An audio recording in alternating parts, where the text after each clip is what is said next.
வணக்கம். நான் டாக்டர் கோமதி சின்னசுவாமி கோயம்புத்தூர்லேருந்து பேசுகிறேன். பெண்ணின் திருமண வயது என்ன அப்படின்னு சொல்லிட்டு இந்த வீடியோ பண்ணலான்னு நினச்சேன். ஏன்னு கேட்டிங்கன்னா, இப்போ தான் ஒருத்தர் ஃபோன் பண்ணார். அவர் என்ன கேட்டார்னா, எனக்கு 40 வயசு 41 வயசு சர்பதோஷத்தினால என்னோடய கல்யாணம் தடைப்பட்டுருச்சு. அதனால் இப்போ நாங்கள் பொண்ணு பார்க்குறோம். ஒரு பெண் கிடச்சிருக்கு. அந்த பெண்ணுக்கு 40 வயசு ஆகுது. அது எங்கள் அம்மா என்ன சொல்கிறாங்கன்னு கேட்டிங்கன்னா, அந்த பெண்ணுக்கு 40 வயசு ஆகிறதுனால அவளுக்கு கல்யாணம் ஆகிட்டு கொஞ்ச நாள்லேயே மாதவிலக்கு வந்துருச்சுன்னா என்ன பண்ணுறது அப்படின்னு யோசிக்கிறாங்க. இதற்கு நான் என்ன செய்கிறது அப்படின்னு கேட்டார். அப்போ நான் கேட்டேன், உங்களுக்கு 40 வயசு இருக்குது, ஓகே. பட் பெண்ணுக்கு 40 வயசு இருக்கிற பெண் ஏன் நீங்கள் செலக்ட் பண்ணுறீங்க? உங்களுக்கு ஒரு 35 வயசு எடுக்கலாமே. 35 வயசுன்னு எடுத்தாலே இப்போ ப்ராப்ளம்ஸ் நிறையா நம்ம பார்க்குறோம். இப்போ ரீசெண்டாக 2 நாள் முன்னாடி ஒரு லேடி ஒரு ஹஸ்பண்ட் அண்ட் ஒய்ஃப் வந்திருந்தாங்க. அந்த லேடிக்கு திருமணமாகி 10 வருஷம் ஆயிடுச்சு. ஏதோ ஒரு காரணத்தினால, பல காரணங்கள்னால அவங்களுக்கு திருமணம் தடையாயிட்டு போயிட்டு இருந்திருக்குது. அவர்களுடைய வீட்டு சூழ்நிலையும் ஒரு நிறைய செலவு பண்ணி ட்ரீட்மெண்ட் பண்ண முடியாத சூழ்நிலையால் அவர்கள் திருமணம் ஆகிட்டு உடனே குழந்தை பெற்றுக்கிற வாய்ப்பு இல்லைனாலும் அதைய தொடர்ச்சியாக போய் தேடுறதுக்கான சூழ்நிலை அவர்களுக்கு இல்லை. அதனால் என்ன ஆயிடுச்சுன்னு கேட்டிங்கன்னா, அந்த லேடி 35 வயது தான் இருக்குது அப்படின்னாலும் அவர்களுடைய முக பாவனை, தோல், அவர்களுடைய ஆரோக்கியம் இதெல்லாமே ஒரு களை இழந்து அவர்களுடைய முகம் ஒரு 40-45 மதிக்கத்தக்கது மாதிரி இருந்தது. ஸோ அப்போ அவர்களுடைய டெஸ்ட் ரிப்போர்ட்ஸ் பார்க்கும்போது இந்த ஒரு சில டெஸ்ட்டுகள் ஹார்மோன் மண்டலம் ரொம்ப பாதிக்கப்பட்டிருக்குது, ஹார்மோன்கள் கரெக்டாக இல்லை அப்படிங்கிறது தெரிஞ்சுது. அப்போ இந்த மாதிரி ட்ரீட்மெண்ட் தள்ளி போடுறதுனால குழந்தை கிடைக்கிற வாய்ப்பு குறையுது அப்படிங்கிறத நான் உங்களுக்கு இன்றைக்கி சொல்ல விரும்புகிறேன். இப்போ இந்த ஆண் 40-41 வயது இருக்கிற ஆண் சில காரணங்கள்னால கல்யாணம் ஆகலை. அப்போ அவர் திருமணம் ஆனோன்னு அப்போ நான் கேட்டு உங்களுக்கு குழந்தை வேணும் அப்படிங்கிற பட்சத்தில் நீங்கள் கொஞ்சம் இளமையான பெண் பார்க்கணும். அப்படி இல்லை இவர்கள் உங்களுக்கு திருமணம் பண்ணிவிட்டு குழந்தை வேணும் அப்படின்னா நீங்கள் இம்மீடியட்டாக ஒரு அட்வான்ஸ்டு ஃபர்டிலிட்டி ட்ரீட்மெண்ட்ஸ் போக வேண்டியது இருக்கும். அதற்கு நீங்கள் ரெடியாக இருந்தீங்கன்னா பண்ணிக்கோங்க அப்படிங்கிற மாதிரி சொன்னேன் நான். இப்போ இந்த விஷயங்கள் சாதாரணமாக ஆணும் பெண்ணும் அவர்களே யோசிக்கணும். ஏன்னா திருமணம் தடை ஆகுது அப்படிங்கிறப்ப நீங்கள் உங்களுடைய வாழ்க்கையுடைய எதிர்காலத்தை பற்றின கண்ணோட்டமெல்லாம் உங்களுக்கு யோசனைகள் இருக்கும். ஆனால் சில விஷயங்களை நம்ம சீர்தூக்கி பார்த்து அதை ஆராய்ச்சி பண்ணி பெற்றோர்களோடு கலந்து இல்லை உறவினர்களோடு கலந்து ஆலோசித்து சீக்கிரமாக ஒரு திருமணத்தை நடத்திக்கிறது நல்லது. அப்படி நடந்த திருமணத்துக்கு பின்னாடியும் நீங்கள் இயற்கையாக குழந்தையாகும் அப்படின்னு ஒரு பெண்ணுக்கு 30 வயசில் திருமணம் ஆகுதுன்னு வைங்க. அவர்கள் நீண்ட நாள் காத்திருக்கக்கூடாது அப்படிங்கிற ஒரு குழந்தைக்காக நீண்ட நாள் காத்திருக்கக்கூடாது அப்படிங்கிற விஷயத்த சொல்கிறதுக்காக தான் நான் இப்போ இந்த வீடியோ பண்ணுறேன். இப்போ இந்த வீடியோவில் நம்மளுக்கு என்ன பார்க்குறோம் அப்படின்னு பார்த்தீங்கன்னா,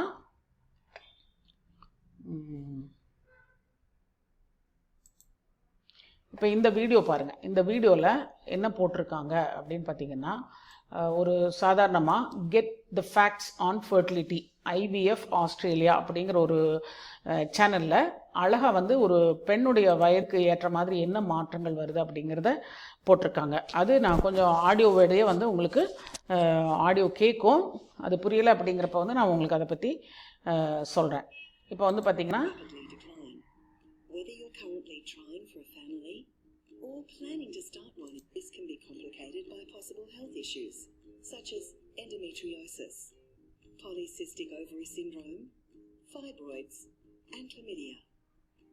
Then there are lifestyle factors that can reduce fertility. Smoking, excessive alcohol, and obesity can all reduce your ability to conceive and increase the risk of complications. But the biggest factor influencing your fertility is age. Women are born with every egg they'll ever have. Your eggs age as you do, and over time they decrease in both quantity and quality. இப்போ இவங்க இதில் என்ன சொல்கிறாங்கன்னா, உங்களுக்கு இந்த இதுக்கு முன்னாடி சொன்ன விஷயங்கள் உங்களுடைய ஒபிசிட்டி, இந்த பழக்க வழக்கங்கள் இதெல்லாமே உங்களுடைய கருத்தரிப்பு முறையை பாசிபிலிட்டிஸ் குறைக்கும்னு சொல்கிறாங்க. மெயினாக அவங்க சொல்கிறது இப்போ ஒரு 36 வயது இருக்கிற பெண் அவங்க பர்த்டே கொண்டாடுற மாதிரி காமிக்கிறாங்க. அப்போ அவங்களுக்கு அவர்களுடைய ஓவரியில் எவ்வளோ எக் இருக்கும் அப்படிங்கிறது இங்கே காமிக்கிறாங்க. ஒரு பெண் பிறக்கும் பொழுதே அவர்களுக்கு எத்தனை முட்டைகள் வரும் அப்படிங்கிறது ஒரு ஒரு கணக்கு வந்து ஆல்ரெடி உருவாயிருக்கும்.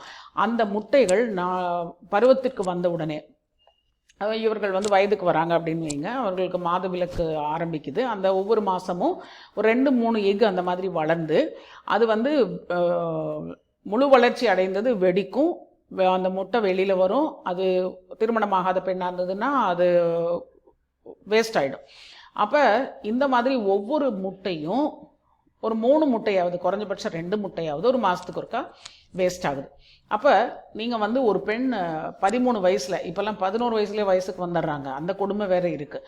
ஆனால் இப்போ 13 வயசில் வயசுக்கு வந்த பெண் அப்படின்னு நம்ம கணக்கு வச்சிட்டோம்னா அவர்களுக்கு வந்து 28 வயசில் திருமணம் ஆகுதுன்னு வைங்க.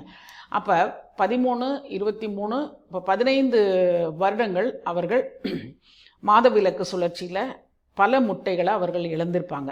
அப்போ 27 வயதில் திருமணமாகி உடனே குழந்தை பெற்றுக்கிறது, ஒரு நார்மலாக உடல் ரீதியான இயக்கங்கள் உள்ள ஆணும் பெண்ணும் வந்து 1 இயர் நீங்கள் ப்ராப்பர் செக்ஸ் வச்சுக்கிட்ட பின்னையும் குழந்தையாகலைன்னா நீங்கள் டாக்டரை பாருங்கன்னு சொல்லியிருக்கோம்.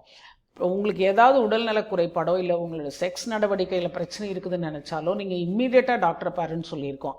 உங்களுக்கு வந்து மாதவிலக்கில் ப்ராப்ளம் இருக்குது அப்படிங்கிற ஒரு பெண்ணுக்கு, இல்லை அவர்களோட உடல் எடையில் வந்து ப்ராப்ளம் இருக்குது, இப்படி ஏதாவது ஒரு வித்தியாசம், அவர்களுக்கு ரோம வளர்ச்சி இருக்குது அப்படின்னா முகத்தில் உடலிலெல்லாம், அவங்க இம்மீடியட்டாக வந்து திருமணத்துக்கு முன்னாடியே டாக்டர் பாருன்னு சொல்லியிருக்கோம். ஒரு ஆணுக்கு வந்து விந்து பிரச்சனை இருக்குதுன்னா, அவர்களுடைய விரைப்புத்தன்மை சரியாக இல்லை, தூக்கத்தில் வெந்து போகுது, ஒரு பலவீனமாக இருக்காங்க, ஆண்மையாக இல்லைன்னா திருமணத்திற்கு முன்னாடியே டாக்டர் பாருன்னு சொல்லியிருக்கோம். ஸோ இப்போ வந்து இத்தனையும் ஒரு காஷன் பண்ணியிருக்கோம். திருமணமாகி 27 வயசில் கல்யாணம் ஆகுது, 1 வருஷம் காத்திருக்காங்க, அதுக்கப்புறம் டாக்டர்கிட்ட போகிறாங்க, ஒரு செட் ஆஃப் டாக்டர்ஸ்கிட்ட போகிறாங்க. இது சராசரியாக நடக்கிற விஷயத்தை பற்றி நான் பேசிகிட்டு இருக்கேன். ஒரு டாக்டர்கிட்ட போவாங்க, அவங்க வந்து ஸ்டார்டிங்லேருந்து தான் ட்ரீட்மெண்ட் பண்ணிட்டு வர முடியும். எடுத்தெடுப்பில் வந்து குழந்தைக்கு என்ன காரணம்னு அவங்க கண்டுபிடிக்கணும் இல்லையா. ஒவ்வொரு உடல்லையும் ஒரு பிரச்சனை இருக்கலாம். அவங்க டெஸ்ட் பண்ணிகிட்டே இருக்கும்போது அவங்க இன்னொரு டாக்டர்கிட்ட மாறிடுறாங்க. இந்த மாதிரி நிறைய டாக்டர்கிட்ட மாறி போகும் பொழுது எந்த ஒரு டாக்டரும் உங்களுடைய பாடியை பற்றின ஒரு சயின்ஸ் தெரிஞ்சுக்க முடியாத ஒரு சூழ்நிலை உருவாகுது. அப்போ பார்த்தீங்கன்னா 30 வயசாயிருக்கும் அந்த பெண்ணுக்கு, திருமணமாகி 3-4 வருஷம் ஆயிருக்கு. இவர்களுக்கு வந்து எல்லாரும் சுற்றி இருக்கிறவங்க கேட்குறதுனாலேயே மைண்டு பாதிச்சிடும். இவர்களுடைய சராசரியான செக்ஸ் வாழ்க்கை இல்லாத சூழ்நிலை உருவாகி இவங்க வந்து பேருக்கு ஒரு கணவன் மனைவியாக இருப்பாங்க. விந்து வந்து உள்ளே விழுகும், அதை வந்து அதில் ஆரோக்கியம் இருக்குதானா அதுவும் ஆரோக்கியம் நாள்பட குறைஞ்சி போயிடும். இப்போ ஒரு ஆணுக்கு வந்து ஒரு டெஸ்ட்டில் நல்ல விந்து கவுண்ட் இருக்குதுன்னு வைங்க, அது லைஃப் லாங் அப்படியே இருக்குன்னு சொல்ல முடியாது, அது வந்து மாறிக்கிட்டே இருக்கும். அப்போ இவர்களுடைய மன உளைச்சல் காரணமாக அந்த விந்து குவாலிட்டியும் மாறிடும், இவர்களுடைய செக்ஸ் பண்ணுற கெப்பாசிட்டியும் மாறிடும், ஹார்மோன் மண்டலம் ஆணுக்கும் மாறிடும் பெண்ணுக்கும் மாறிடும். ஸோ இப்போ இந்த விஷயத்தை தான் இங்கே சொல்கிறாங்க, கருமுட்டை வீணாகுது. அப்போ நீங்கள் ஒரு 36 வயது இருக்கிற பெண்ணுன்னு அங்கே சொல்கிறாங்க, ஆனால் இப்போ வந்து 35லேயே நிறைய பேருக்கு மாதவிலக்கு வந்துடுதுங்கிறது உண்மையை நீங்கள் பார்க்கணும். இப்போ இது வந்து 2014 எடுத்த வீடியோ, நான் உங்களுக்கு இது வந்து புரியறதுக்காக இந்த வீடியோ நான் யூஸ் பண்ண, ரொம்ப அருமையான வீடியோவாக இருக்குது. இப்போ இன்னும் பாருங்கள்.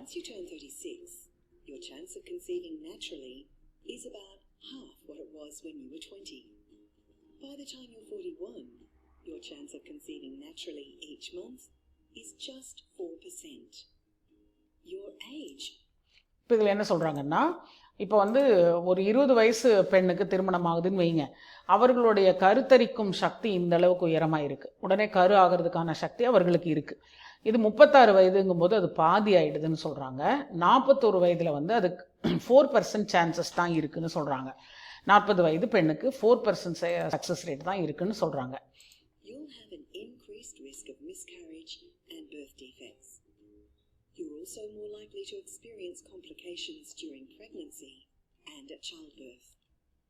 But women have a lot to balance nowadays. Choice, circumstances, options, and it's not all bad news. Even though female fertility dipped 0.5% to 30 years of age. And in the last 10 years, the proportion of women giving birth aged over 35 has increased from 18 to 23%. In fact, 4% of women giving birth. இதில் என்ன சொல்கிறாங்கன்னா, இப்போ காலகட்டத்தில் வந்து நிறைய பெண்கள் late marriage பண்ணிட்டாலும் அவங்களுக்கு வந்து கருத்தரிப்பு ஆகுது அப்படிங்கிற ஒரு நல்ல விஷயத்த சொல்கிறாங்க.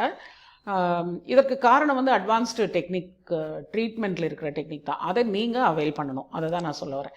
இப்போ இந்த வந்து இருக்கிற ட்ரீட்மெண்ட்ஸை வந்து கரெக்டாக நீங்கள் ட்ரீட்மெண்ட் எடுத்து இந்த 34 வயசில் வந்து தட்ஸ் 4 இயர்ஸ் ஓல்டாக ஐவிஎஃப்பில் வந்து 1 in 25 ஐவிஎஃப்பில் கன்சீவ் ஆகுறாங்க அப்படின்னா செயற்கை கருத்தரிப்பு மூலம் கன்சீவ் ஆகுறாங்கன்னு சொல்கிறாங்க. ஸோ இந்த மாதிரி நீங்கள் வந்து இளமை அப்படிங்கிற ஒரு விஷயம் உங்களுக்கு கருத்தரிப்புக்கு மிகவும் முக்கியம். ஸோ சின்ன வயதில் கல்யாணம் பண்ணிக்கிட்டா கருத்தரிப்பு எளிது. அப்படி சில சூழ்நிலையால் உங்களுக்கு திருமணம் லேட் ஆகுது அப்படிங்கிற பட்சத்தில் நீங்கள் வந்து இம்மீடியட்டாக டாக்டரை பாருங்கள். ஆணும் பெண்ணும் 2 பேருக்கு தான் சொல்கிறீங்க. பெண்ணின் திருமண வயதுன்னு மட்டும் தான் நான் கொடுத்துருக்கேன். ஆனால் உண்மையாலுமே இந்த பேச்சு வந்து ஆணுக்கும் சேர்ந்த மாதிரி தான் இருக்குது. ஸோ இதை வந்து நீங்கள் ப்ராப்பராக பயன்படுத்திக்கோங்க இந்த அட்வைஸை. ஸோ இது வந்து நம்மளுடைய சேனல். இதில் வந்து சப்ஸ்கிரைப் பண்ணுங்கள், எல்லா வீடியோஸையும் பாருங்கள். எங்களோட அட்ரஸ் இருக்குது. உங்களுக்கு தேவைப்பட்டதுன்னா நீங்கள் எல்லா பிரச்சனைக்கும் எங்களோட பேசணும், எங்களை வந்து பார்க்கணுன்னு அவசியம் கிடையாது. உங்களுக்கு பக்கத்தில் இருக்கிற லேடி டாக்டர், ஜென்ட்ஸ் டாக்டரே பாருங்கள். அப்படி எங்களோட சிறப்பாக உங்களுக்கு வந்து ஒரு ஆலோசனை வேணும், ட்ரீட்மெண்ட் வேணும் அப்படின்னா ஃபோன் பண்ணி அப்பாயின்மெண்ட் எடுத்துகிட்டு வாங்க. நன்றி, வணக்கம்.